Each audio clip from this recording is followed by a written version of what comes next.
ชีวิตในเมืองใหญ่ประเทศไทยพี่น้องมื้อนี้ก็เฮา2คนก็สิได้พากันออกไปซื้อกับข้าวอยู่พู้นแหละพี่น้องหน้าปากซอยมื้อนี้ก็เป็นอีกมื้อหนึ่งที่แบบว่าได้หยุดงานพร้อมกันพี่น้องก็เลยสิพากันออกไปซื้อกับข้าวกับน้ำอยู่ไทยนี่เอาจริงๆพี่น้องเนาะของอยู่ของกินนี่หลายขนาดใดว่าสิเป็นกับข้าวกับน้ำหมากไม้หมากหยังสบายดีพ่อพี่น้องสวัสดีพ่อแม่พี่น้องทางฝั่งไทยนำครับผมมื้อนี้ก็สิออกไปซื้อกับข้าวเนาะหลังจากที่ได้หยุดงานพร้อมกันพี่น้องชีวิตในเมืองใหญ่ประเทศไทยเนาะก็สิประมาณนี้แหละพี่น้องเนาะหลังจากที่มนุษย์เมียได้ลงมาไทยพี่น้องในรอบ4-5 ปีเนาะที่นางแบบบ่ได้มาอยู่ประเทศไทยไปซี้นะหลังจากที่เฮาแบบว่ากลับเมื่อใช้ชีวิตอยู่บ้านพี่น้องอันนี้ต้องแบบว่าเล่าให้พี่น้อง FC ได้ฟังว่าเมื่อก่อนเนาะเมื่อก่อนในสมัยโรคโควิดเข้ามาใหม่ๆพี่น้องซุมเฮาก็ได้พากันกลับเมื่ออยู่บ้านช่วงหนึ่งพี่น้องประมาณปีหนึ่งเนาะช่วงกลับเมื่ออยู่บ้านจังซี่นะพอปีหนึ่งแล้ว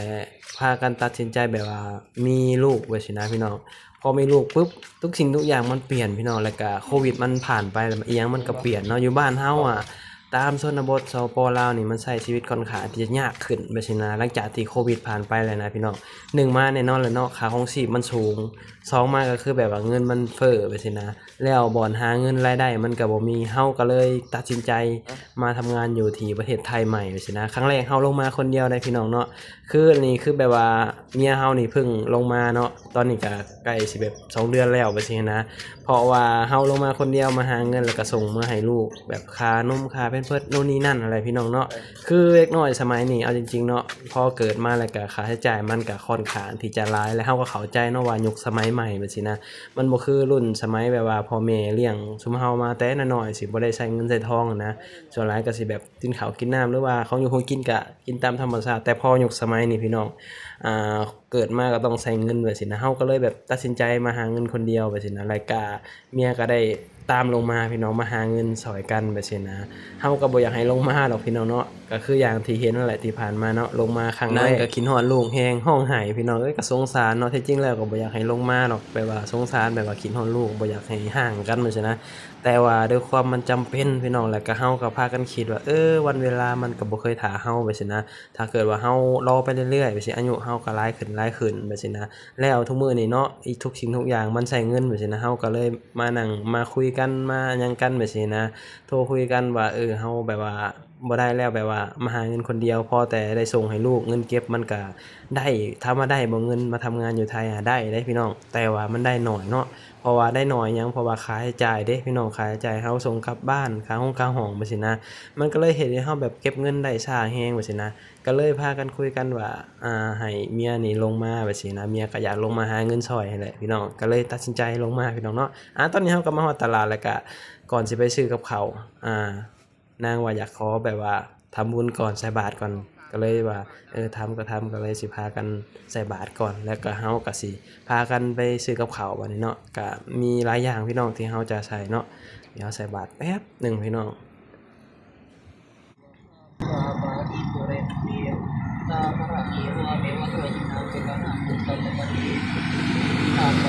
หลังจากที่เฮาใส่บาตรเป็นที่เรียบร้อยแล้วเฮาก็สิมาซื้อกับข้าวพี่น้องร้านประจำเฮาเนาะเฮามาอยู่นี่คือร้านนี้คือแบบฝากท้องไว้กับร้านพ่อใหญ่นี่มาซื้อเลาตลอดเวลาวันหยุดวันหยังแบบซี้นะวันนี้ก็หยุดก็ได้มาซื้อร้านพ่อใหญ่คือเก่าเพราะว่าอาหาร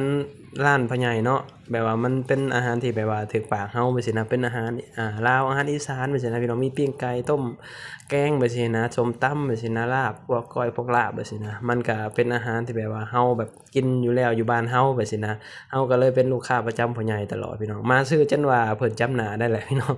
เพิ่นจำหน้าไว้แล้วเพิ่นมาแบบเพิ่นก็สิถามว่ากินหยังมื้อนี้อิหยังประมาณนี้นะเพราะว่าหยุดแต่ละเทื่อก็สิมาร้านพ่อใหญ่แล้วก็พ่อใหญ่ก็ขายดีได้พี่น้องลูกค้าเพิ่นแต่ละมื้อนี่โอ้ลูกค้าหลายๆเนาะเฮาก็เลยแบบมาซื้อนำเพิ่นตลอดอาหารแซ่บพี่น้องเนาะประมาณนี้แหละนี่เบิ่งแหน่ปิ้งไก่ปิ้งหยังก็โอ้เหลืองอหุ่ยงามๆพี่น้องร้านพ่อใหญ่นี่เอาจริงเลยแซ่บแฮงพี่น้องสงสัยแบบว่าพ่อใหญ่เราใส่ชูรสหลาย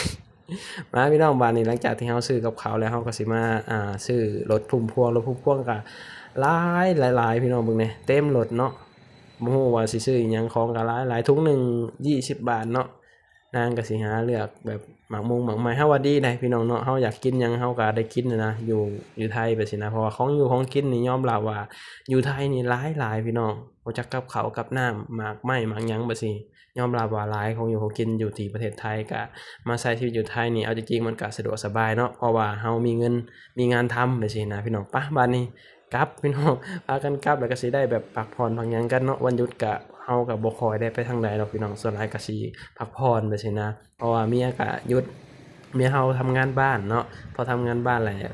เจ้านายเพิ่นก็สิมีวันหยุดให้จังซี่นะก็ได้หยุดพร้อมกันเพิ่นก็สิถามว่าหยุดมื้อใดแฟนหยุดมื้อใดเพิ่นก็สิถามนะเฮาก็สิขอเพิ่นหยุดพร้อมกันจังซี่นะเวลาแบบว่าเฮาไปหั้นไปนี่มันก็สิสำบายจังซี่นะพี่น้องชีวิตในเมืองใหญ่ประเทศไทยเอาจริงๆเนาะมันก็สะดวกสบายได้เฮาว่าการมีงานมีเงินแบบซี้นะแน่นอนแหละเนาะมันก็ปฏิเสธบ่ได้พี่น้องถ้าเฮามีเงินน่ะอยู่ไสมันก็สำบายเนาะถ้าเฮาบ่มีเงินน่ะนั่นแหละมันอยู่ไสมันก็อยู่ยากพี่น้องอย่างเช่นคือบ้านนอกเฮาแบบซี้เนาะตามชนบทสปปลาวในปัจจุบันนี้ก็คืออย่างเฮาเว้าผ่านมาแหละว่า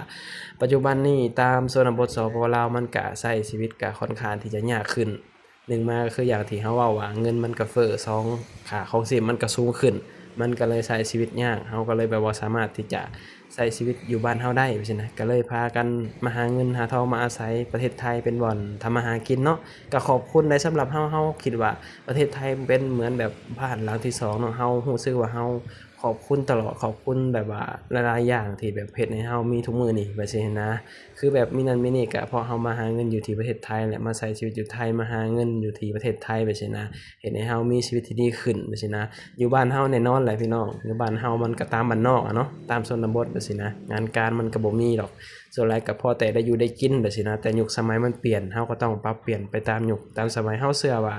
บ่มีแต่เฮาดอกหลายๆคนพี่น้องที่เขามาอาศัยอยู่ไทยเขามาทำงานอยู่ที่ประเทศไทยก็พยายามเด้อพี่น้องคนลาวหลายๆคนเนาะที่เขามาทำงานอยู่ไทยก็พยายามทำตัวให้ดีพยายามแบบว่าอย่าสร้างความวุ่นวายให้บ้านเมืองคนอื่นเนาะอย่าแบบตั้งกลุ่มตั้งแก๊งตั้งกวนนะเหมือนประเทศอื่นที่เขาเฮ็ดจังซี่นะบ่ควรที่จะเฮ็ดพี่น้องเฮาเข้ามาอาศัยในบ้านเมืองคนอื่นเฮาควรที่จะเคารพทุกสิ่งทุกอย่างกฎหมายนู่นนี่นั่นตามกฎหมายไทยประเทศไทยจังซี่นะอย่าแบบสร้างความวุ่นวายอิหยังแบบซี้พี่น้องเฮามาเฮาก็ตั้งใจหาเงินตั้งใจเก็บเงินพี่น้องเนาะสิ่งที่เฮาแบบว่าอยากได้อยากมีเฮาก็ต้องตั้งใจแบบซี้นะนั่นแหละพี่น้องมันก็บ่มีหยังหลายเนาะชีวิตในเมืองใหญ่ตื่นมาเฮาก็ไปทำงานยามแมลงมาเฮาก็กลับห้องเพราะว่าถ้าเฮามีงานมันก็มีเงินเงินคืองานงานคือเงินนั่นแหละพี่น้องเนาะมันก็เท่านี้แหละพี่น้องเนาะก็ยังดีที่มีประเทศไทยเป็นบ่อนทำมาหากินเป็นบ่อนหาเงินหาหยังแบบซี้นะคืออย่างที่เฮาเว้าเนาะว่าถ้าบ่มีประเทศไทยก็บ่ฮู้ว่าสิไปหาอยู่ไสแบบซี้นะเพราะว่าคนตามบ้านนอกต้นทุนชีวิตมันน้อยเด้พี่น้องการที่เฮาจะไปประเทศที่ใกล้ๆแบบซี้มันก็ยากที่จะเฮาแบบว่าไปหาเงินอยู่ต่างประเทศไกลๆแบบซี้นะเพราะว่ามันก็ใช้เงินหลายต้นทุนมันก็แบบบ่ค่อยมีแบบซี้นะดีแน่แต่มาหาเงินอยู่ไทยพี่น้องเนาะเฮามาไทยเฮาก็บ่ได้ใช้เงินหลายแบบซี้นะเฮาเพียงแต่ว่าเอาความอดทนมาแล้วก็เอาความแบบว่าตั้งใจมาแบบซี้นะเฮาเชื่อว่าอยู่ไสก็แล้วแต่เนาะถ้าเฮาแบบมีความอดทนเฮามีความตั้งใจเฮาเชื่อว่ามันต้องได้ในสิ่งที่เฮาอยากได้แบบซี้นะอยู่ไทยคือกันพี่น้องเนาะเฮาก็พยายามเก็บออมพยายามประหยัดหั้นนะอันใดที่มันบ่ควรซื้อเฮาก็บ่ซื้อมาหาเงินน่ะเนาะถ้าเกิดว่าเฮาบ่ตั้งใจเก็บถ้าเฮาบ่ตั้งใจแบบว่าออมแบบซี้นะใช้จ่ายฟุ่มเฟือยเที่ยวหั้นเที่ยวนี่แบบซี้นะมันก็บ่มีเงินเก็บพี่น้องเนาะเพราะว่ามันก็มีหลายคนพี่น้องเนาะประสบความสำเร็จบางคนก็บ่ประสบความสำเร็จก็มีก็ขึ้นอยู่กับเฮาแหละถ้าเฮาตั้งใจเก็บตั้งใจออมเฮาเชื่อว่ามันต้องได้เนาะเพราะฉะนั้นแล้วก็ตั้งใจหาเงินพี่น้องเนาะคลิปนี้ก็สิปิดคลิปแล้วเด้อเอาไว้พอกันคลิปหน้าขอบคุณหลายๆที่เสียสละเวลาเข้ามาเบิ่งมาชมสบายดีสวัสดีครับผม